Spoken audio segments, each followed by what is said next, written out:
So post-traumatic syndrome can come in many forms.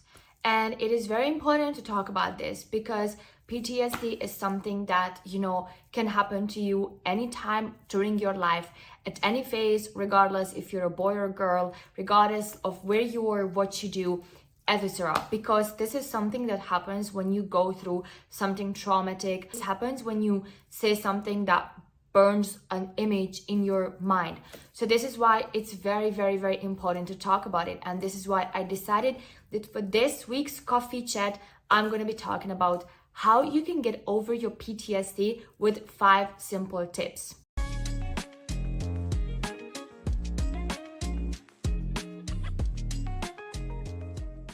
Hi everyone, welcome back to my channel, or if you're new, welcome.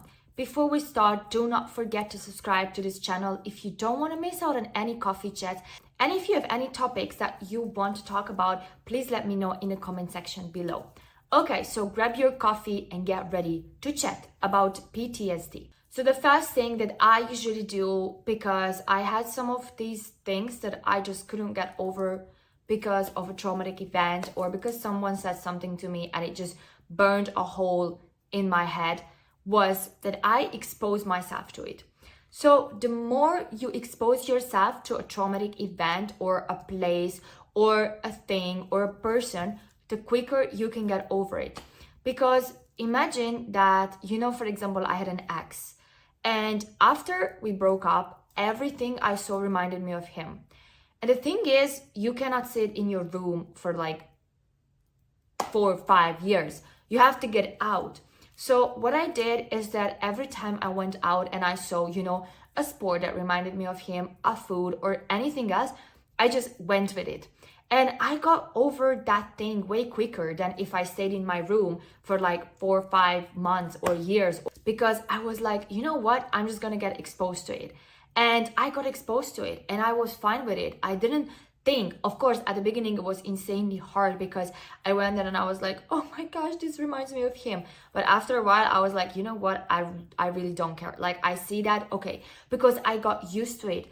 I got used to the fact that I'm gonna see that sport, I'm gonna eat that food, I'm gonna listen to that music. And still, the first 3 or 4 times were insanely hard. But the more I saw that thing, the more I exposed myself to that thing, the easier it became later on to be associated with that thing. And now I'm like, I see something and I don't even think of him. I don't even think about that because I got exposed to it so many times that I'm like, you know what? I'm okay. I'm fine with that. The second thing is, if you really, really, really struggle with it, try to find the trigger points. So as I said, you cannot hide in your room forever. So try to collect those things that are really, really, really triggering you. For example, you had a car accident. Fingers crossed, it doesn't happen to anyone, but let's say, just for the sake of the example. So you have a car that gives you basically a PTSD. You have maybe a person, or if you were alone, it's just the place itself, and maybe also the activity of like driving. So in that case, you know that your trigger points are the place. You don't really want to go back there. The car itself, I don't know, maybe it was like a Tesla that you were driving. So you don't want to see a Tesla, or you don't want to drive a Tesla. And the driving as an activity itself. So you're going to be a little bit more scared to like maybe drive the next car, even if it's a Ford or an Opel or, a Kia, you're just going to be scared. So you need to know your trigger points. You will probably not go to that place that often, right? Or if you want to expose yourself, you want to go there every single day.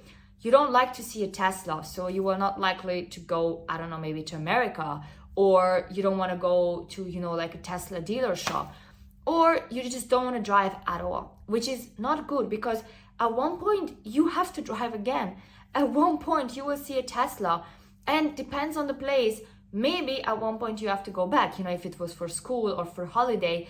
If it's for school, you have to go back. If it was for holiday, depends. If it was, New York or something else, you have to go back. Or it's nice to go back. But if it's hard for you at the beginning, it's nice to see what are your trigger points. It's nice to know that, okay, for now, I just cannot go to that place. Now I just cannot drive that car. Now I just cannot drive at all. If you're not aware of these things, your panic attack, your PTSD will come out more often. The third thing is my favorite, and this is what I use basically every single time. I turn that traumatic event into something very good.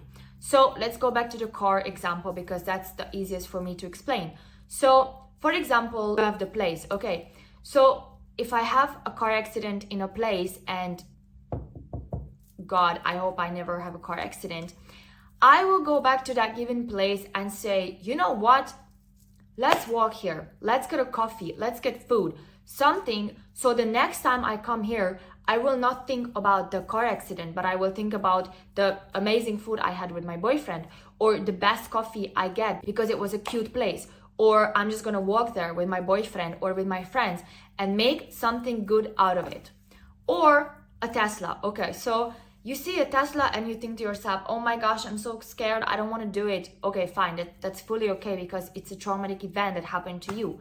But then I'm going to say, you know what?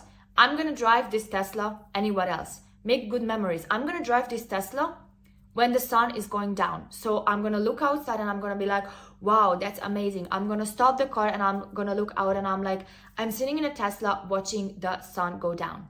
Or I'm going to drive the Tesla next to the beach and I'm going to say, oh my gosh, I'm going to stop the car and I'm going to look outside and it's the sea or the ocean and I'm in my Tesla. So the next time I see a Tesla, I'm not going to say, oh my gosh, I got an accident with a Tesla. I'm going to think, you remember the time when we were driving with a Tesla and I saw the sun go down, or I saw the sea? That's something that I'm going to think. Or just drive. Okay, you're going to drive again with like slower speed. Or you're going to drive with your friends and you're going to be like, I love driving because every time I drive, I get food. Every time I drive, I listen to my favorite music. You associate that thing with something good. The fourth thing, of course, is to talk about it. So if your event is so traumatic that you just cannot turn it into a good thing, or you just cannot expose yourself to it, you have to talk about it. It's not weird. You have to open up. The more serious the problem is, the more you need to talk about it and the more time it will take you to get through it. But if you always push it down, if you never open up to talk about it, you will never get over it. And you have to get over it, okay? Because at one point, you will be exposed to that thing. Even if it's a holiday. If you go on a holiday, you get something traumatic. The next time you go on a holiday, even if it's to a different place with different people, it's still a holiday. You will be associated with something bad. So at one point, please, I really want you to talk about it. I really want you to just say something to someone that will help you get over it. And the last thing is give it time. Okay, you cannot just say, oh, yesterday I had this traumatic event, by tomorrow I want to be fine. It's possible, of course. The more you expose yourself to it, the sooner you can turn it into a good thing, the quicker you can get over it. But unfortunately, sometimes it just doesn't happen. Because there were some times when I really tried myself. I was like, you know what? This guy played basketball. I'm just going to watch basketball every single day to get over it. But it didn't happen.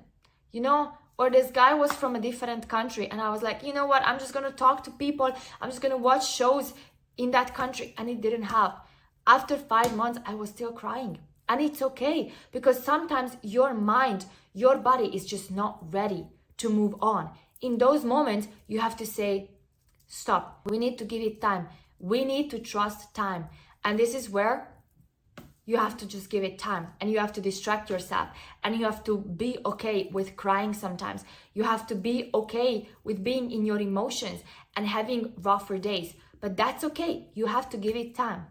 Thank you guys so much for watching. I hope you like this video, and I hope that it was useful to those people who deal with this. Please make sure that you get help and you get to talk to people about it. Please make sure you know that you're not alone in this. I had these problems, people who watch this video had these problems, and even people who do not talk about it or people who do not watch this video have problems with it. Don't forget to like this video and subscribe if you don't want to miss out on any more coffee chats with me. I hope you guys are doing okay and you have a lovely Sunday. I'm gonna see you guys next week. Bye bye.